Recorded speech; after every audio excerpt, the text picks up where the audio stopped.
Okay, I'm curious.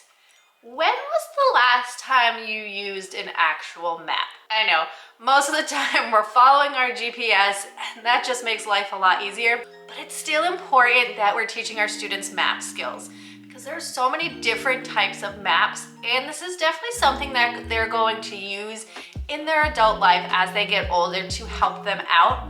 For example, I was in New York City a few weeks ago and there was a subway map.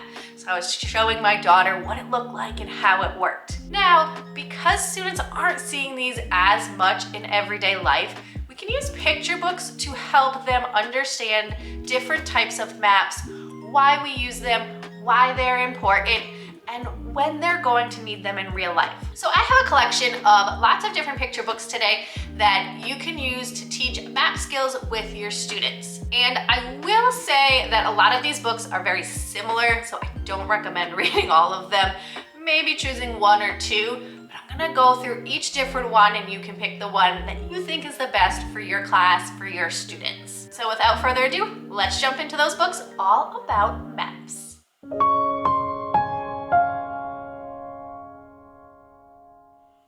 Now, I'm gonna save my favorite one for the end, and I'll explain it more at the end, but that one is my favorite because I think it is the one that students will connect with the best.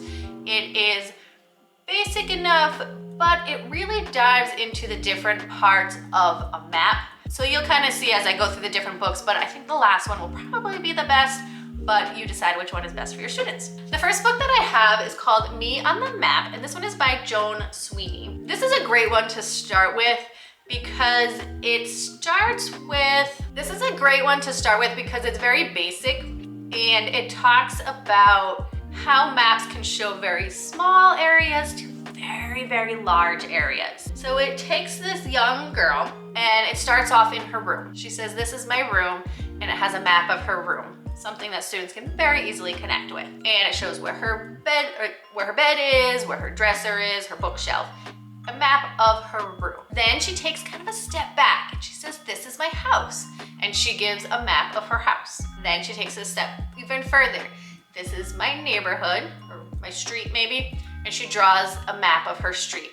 And she gets larger and larger. The scale gets bigger and bigger. "This is my city, my state, my country," and then it goes with a map of the world. But then it takes it smaller again. So she kind of zooms all the way out and then starts to zoom back in. So after you get to the map of the world, she's like, "Okay, on this map of the world, here's my country. On this map of the country, here's my state," all the way back down to her room again. And this would be a good activity to do with students. Starting with their room, "This is what my room looks like. This is what a map of my house looks like," and going all the way out. And it kind of shows the different scales of maps and how each one are all a part of each one, but in a different way. And this one, again, only talks about maps in general and only talks about maps of locations. So a map of their neighborhood, the country, the world. So we'll go in the other books that I'm gonna share, there's different types of maps. As you're watching this, see if you can figure out how many times I say the word map, because I think it's going to be a lot. This next one is called Follow That Map, First Book of Mapping Skills by Scott Ritchie. This one will be fun for students because it starts with an overview of what a map is and the different parts of a map. So the last book that I shared, the Me on the Map book, didn't talk about the different parts. So this one takes it a little bit deeper. It talks about what a compass rose is. It talks about what a legend is, what a scale is, all those pieces of the map. So this one's slightly different. But in this story, Sally's dog Max and her cat Ollie have escaped. So her and her friends are going to use different types of maps to see if they can find her dog and cat. So your students will have fun following along, seeing if they can find these two animals. But along the way, they're gonna learn about different types of maps. A weather map, a topographical map, even a treasure map, which they'll think is a lot of fun. But again, it goes into the different types of maps along with the different parts of each of those maps so that students can understand why we use different ones and what all of those pieces mean. Next, we have What a Map Can Do by Gabrielle Balkin. And there's this little raccoon and he's going on an adventure and he's sharing the different types of maps that he's going to use along this adventure. So similar to the last book where I talked about how there was a few different types of maps, this one has even more types of maps inside. It starts with the typical map of his room, map of his neighborhood, but then he shares a bus map, a map of a museum, which is one that your students may have seen before or will use in the future. It goes into a trail map, like if they're going hiking. There is, actually he shows a map of his body and what the inside of his body looks like.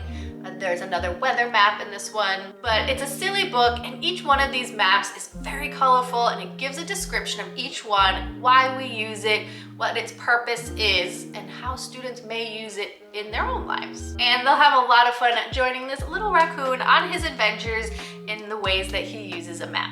So What a Map Can Do is another great book for sharing with your students when you are talking about mapping skills. This next one has to do with maps too. I wouldn't say it's my favorite. This one is called From Here to There, a first book of maps by Vivian French. But the maps in this book I feel are harder to see. They appear to be hand-drawn by the children in the book. So they're not as, I don't know how to put it, they're not as exact. It doesn't give us much detail. It doesn't really talk about different types of maps in this one. But in the story, the girl looks at the map with her dad and she's kind of confused. She's confused that his house, her friend's house, is right in the middle and hers is on the very edge and she doesn't really understand why. And her dad does talk about a few different types of maps in here, but not really in great detail. And I just noticed that this book is relatively new. It just came out in 2023. So it is a brand new book if you can grab it from your library. But again, this one is more of a read aloud, more of a story and less about different types of maps and their purpose. But still a great read aloud when talking about maps. Another book about maps is Mapping Sam by Joyce Hesselbarth. This story reminds me a lot of the raccoon book, and that this cat puts her family to bed and then decides to go out and explore her neighborhood. And in the process, she uses different types of maps as she approaches things along the way. So in the story, we first have a map of her trip around the backyard, what that would look like. Then we get a map of what it looks like underneath the pond that she walks around. Again, we get a map of the inside of her body to see what that looks like. There's a transportation map in this one. She comes across a flower and we get a botanical map. She does a map of the solar system and all these different places that she goes to along the way. And we see these different types of maps. The illustrations in this one are beautiful, bright colors, even though it takes place at night, but those maps really pop off of the page in this one, so I really like that. In the back of the story, there is an outline of all of the different types of maps that she explains in the story, and it gives a little explanation of each one and why we would use it. So this one not only makes a great read aloud because it has that story of Sam going through her adventures at night, but it provides all of that information about the different types of maps and how you can use each one. Now this last one is my favorite, Mapping Penny's World by Laureen Leedy. And I like this one because it's basic enough for students without being too overwhelming. I feel like some of the other books I shared have a lot of information. This one gives the basics of what a map looks like, the different parts of a map, and again, why we use them, what its purpose is. So in this story, Lisa's class is learning about maps and her teacher says that they can make a map of anything. So Lisa decides to start with her bedroom. And in creating this map of her bedroom, she adds all the things that people might need when reading her map. So she uses a scale and she uses a key to explain all of the different symbols that she uses on her map. Two important things that students need when learning map skills. So I like that this book gives that very specific example of how to use them. And as she's creating this, her dog Penny decides to help with the map, and she gets this idea, why not map Penny's world? So she gives different examples of maps that Penny could use, such as her treasure map where she's buried her bone in the backyard, or if she wants to invite her dog friend over, then what kind of map they would create of their neighborhood to get to their house. She creates a map of their favorite hikes and trails and a map of their dog park. So again, examples of different types of maps as well as concrete examples of the different parts of a map in a simple yet connectable way for students. And because this one was my favorite, I created a lesson plan to go along with it that has everything you need to use this picture book to teach your students different math skills. So in the Colorful Apple Book Club, you can grab a lesson plan to go along with this. There's an anchor chart with examples of different types of maps. I've created discussion questions that you can put on sticky notes and place right in the book so that you know where to stop and what questions to ask, what engaging activities you can do with your students to really help them understand the different vocabulary and ask those right questions for helping them learn more about maps. There are also activity sheets as well as a craftivity that students can do to go along with this book to really help them take this concept and apply it to their own lives so that they can see how they'll use it either right now or as they get older. Really learn that skill about how to create a map, how to use a map, and the parts of a map. Then there are some discussion questions, some task cards that you can use to help students interact with each other or answer the questions on their own about different types of maps and the terminology used when learning about a map. So I hope that all of these books were helpful for you, that you'll be able to use some of them to teach about maps in the classroom, and that these picture book read-alouds will get your students engaged and excited to learn about them, as well as help them really understand what they are.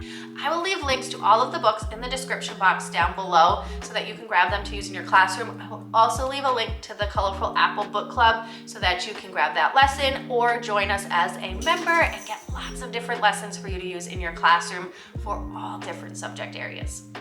If this video was helpful for you, give it a thumbs up, hit that red subscribe button because I'll be back next week with more picture book read-alouds that you can use in your classroom right away. Have a great week.